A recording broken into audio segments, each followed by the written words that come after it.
Afternoon, Pottinger's class. Good afternoon. Aiden, I need your eyes up here. You're already slowing us down. I need your eyes up here. We're not looking through our binder. Okay, vocab. Fractions, decimals, and percents. They're all what? They're all part of one whole, right? Yes. Same thing, yes? Yes. Okay. All right, I want to talk about going from a fraction to a decimal. Every single one of these notes involves a process. There's 6 conversions, so all 6 of them have a process, right? Yes. How do you go from a fraction to a decimal, guys? Divide. Divide.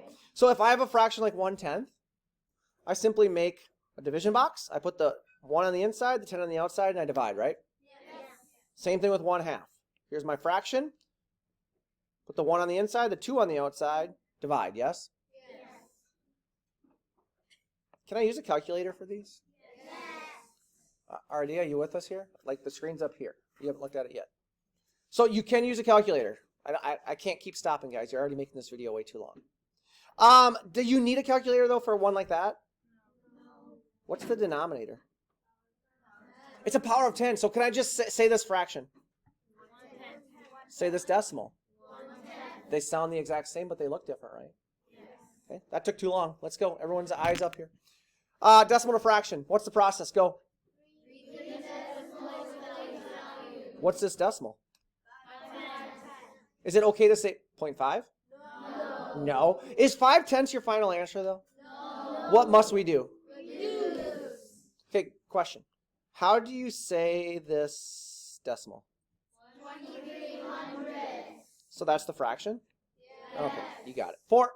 Percent to fraction. A couple of questions before we do the process. What are percents based out of? What number? 100. They're based on the number 100. They go up to 100, right? So once you have 100 of something, you have a full one thing, right? What does per mean? So the process to convert from a percent to a fraction is to... So read this percent. What does per mean again?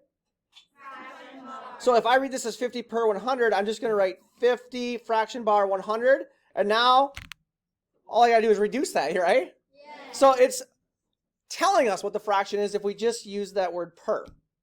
Yes? Yes. Read this percent. Nice job. Fraction to percent. What's our process? Go. If you're converting a fraction to anything, the only thing you can do is divide. So if I divide this fraction, I get 0.5. But is 0.5 a percent? No. So my second step then is to multiply by 100. which means I can just do what? How many? 2. Why? 2 zeros. When you multiply, which way do you bunny hop? Right. Percent to decimal. What's the process? So say this number again. 50 per 100 would be 50 over 100, which is just a division problem. 50 divided by 100, right? Yes. Or I could use, because my denominator is a power of, which way am I bunny hopping? Left. Which way is this? Left. Left. Which, so when you divide, you go to the, Left. right? Yes. Decimal to percent, what's the process? Go. Multiply the decimal by 100. So if my decimal is 0.5 and I want to change it into a percent, I simply bunny hop to the, Right. because we're multiplying by, 100. we're multiplying by what? Power of 10. In this case, the power of 10 is 100, right? Yes. We good?